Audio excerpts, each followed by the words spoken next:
नमस्कार दोस्तों, स्वागत है आपका द भारत में। दोस्तों आज हम डिफेंस न्यूज में जानेंगे कि चीन को धूल चटाने के लिए अब जापान अमेरिका से फाइटर जेट F-35 का सबसे बड़ा सौदा करने जा रहा है, जिससे चीन को अब मिर्ची लग गई है। और दोस्तों दूसरी बड़ी खबर में जानेंगे कि अमेरिका ने अपनी नेवी को लेजर डिफेंस सिस्टम से लैस करने जा रहा है। इससे लेजर बीम किसी भी मिसाइल और एयरक्राफ्ट को मार गिराएगा। दोस्तों सभी खबर आपको सरल भाषा में बताएंगे, प्लीज आप वीडियो के एंड तक बने रहिए। वीडियो को लाइक करके चैनल को सब्सक्राइब भी कर दीजिए। दोस्तों चीन के बढ़ते खतरे को देखते हुए जापान अमेरिका से 105 F-35 फाइटर जेट खरीदने जा रहा है।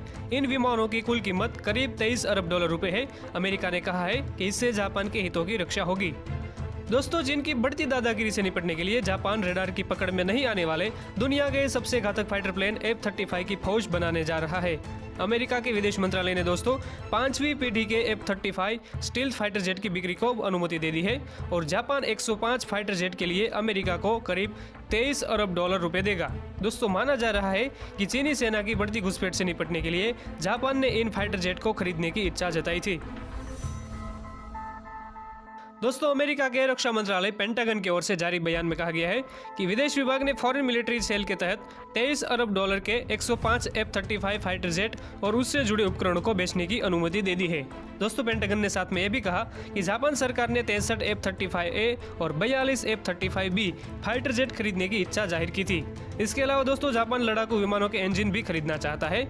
F-35 फाइटर जेट जापान में ही असेंबल किए जाएंगे। दोस्तों पेंटागन ने साथ में यह भी कहा है कि बिक्री से एशिया प्रशांत क्षेत्र में अमेरिका के विदेश नीति के हितों को रक्षा में मदद मिलेगी और इससे जापान की सुरक्षा भी बढ़ेगी। इससे पहले दोस्तों 2011 में जापान सरकार ने ऐलान किया था कि वह 42 F-35 फाइटर जेट खरीदना चाहती है। दोस्तों दिसंबर 2018 में जापान के रक्षा मंत्रालय ने 146 फाइटर जेट खरीदने का फैसला भी किया था। इससे पहले जनवरी में दो अन्य देशों ने अमेरिका से F-35 विमान खरीदने की इच्छा जताई थी। पोलैंड 32 F-35 और सिंगापुर 12 F-35 विमान अमेरिका से खरीद रहा है। 5वीं पीढ़ी के F-35 विमान अत्याधुनिक तकनीक से लैस है और रडार में पकड़ में नहीं आते। दोस्तों तो चीन के साथ टकराव के चलते जापान ने ये फाइटर जेट चीन से टक्कर देने के लिए खरीदने की योजना बनाई थी। दोस्तों अब दोस्तों दूसरी बड़ी खबर भी जान लेते हैं। चीन और रशिया के साथ साथ ईरान की नौसेना से मिलती चुनौतियों का जवाब देने के लिए दोस्तों अमेरिकी नेवी ने अपने जंगी बेड़े को और ज्यादा एडवांस और हाईटेक बनाने की तैयारी तेज कर दी है। नेवी 2023 तक लेजर डिफेंस सिस्टम से लैस 7 और युद्धपोत बनाने का लक्ष्य तय किया है। इनके अलावा एक का टेस्ट मई में दोस्तों किया जा चुका है और इन हथियारों के दम पर अमेरिका की नेवी वॉरशिप अपने टारगेट को हवा में ही मारने की क्षमता हासिल कर सकती है।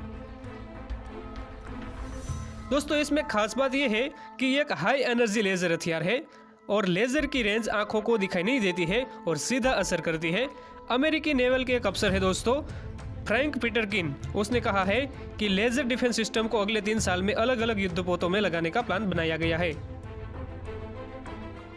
इस टेस्ट का ऐलान नेवी के पैसिफिक फ्लीट ने किया था दोस्तों और आपको खास बता दें कि इस साल की शुरुआत में चीन के नेवी डिस्ट्रॉयर ने अमेरिका के न्यू मैरीटाइम पेट्रोल एयरक्राफ्ट को लेजर बीम से निशाना बनाया था। हालांकि पेंटागन में कई लोग अभी भी डायरेक्टर एनर्जी वेपन्स को साइंस फिक्शन ही मानते हैं। इस पर पीटरकिन का कहना है कि जंग में जाने वाले लोग जब इन हथियारों को हाथ लगाएंगे, इस्तेमाल करेंगे और काम करता देखेंगे तो उन्हें भरोसा हो जाएगा। दोस्तों ओडिन का इस्तेमाल हवा में किसी भी मिसाइल या एयरक्राफ्ट को मार गिराने के लिए नहीं, बल्कि डीजल के जरिए लेजर बीम से रेकी या निशाने लगाने आ रहे ड्रोन या मिसाइल के सिस्टम में रुकावट पैदा करने के लिए किया जाएगा। पीटरकिन का कहना है कि ओडिन को फ्लाइट 2 अल्जीरियक बुर्के क्लास युद्धपोत जैसे डेवे, सन एंटोनियो क्लास ट्रांसपोर्ट डॉग और लिटोरल जैसी जंगी जहाजों पर लगाया जा सकता है। विमान वाहक पोतों पर भी लेजर लगाए जाने पर चर्चा की जा रही है। अब दोस्तों यूएस नेवी ड्रोन्स और मिसाइल पर भी ध्यान दे रही है। ईरान की मिलिट्री मानव रहित एयरक्राफ्ट की मदद से अमेरिका के नौसैनिक बेड़ों के नजदीक आकर रेकी कर चुका है और खतरनाक एंटीशिप मिसाइल भी रखता है। वहीं दोस्तों पैसिफिक में चीन के पास लंबी रेंज की एंटीशिप मिसाइल है जिनसे अमेरिका के बेड़े को बड़ा खतरा है। अब दोस्तों पीटरकिन का कहना है कि नेवी ऐसे लेजर इंटीग्रेटेड ऑप्टिकल डेजलर के साथ high energy laser red surveillance और लेजर वेपन सिस्टम डेमोन्स्ट्रेटर के पर काम कर रहा है जो मिसाइल को इंटरसेप्ट कर सके और दोनों की पावर 150 किलोवाट होगी। इससे पहले दोस्तों मई महीने में USS Portland dock ship laser testing करता देखा गया था। इसमें फर्स्ट सिस्टम लेवल की high energy class solid test laser का इस्तेमाल किया गया था। इसने हवा में ड्रोन एयरक्राफ्ट को भी मार गिराया था। इससे पहले दोस्तों आपको बता दें कि फरवरी में गुआम से 380 मील पश्चिम की ओर चीन की ओर से अमेरिकी क्राफ्ट को भी निशाना बनाया गया था। इसके बाद से ही दोस्तों अमेरिकी नेवी ने कहा था कि लेजर के इस्तेमाल से क्रू और मरीन सैनिकों को नुकसान हो सकता है, साथ ही शिप और एयरक्राफ्ट सिस्टम भी खराब हो सकते हैं। तो ये थी दोस्तों आज की डिफेंस की टॉप खबरें।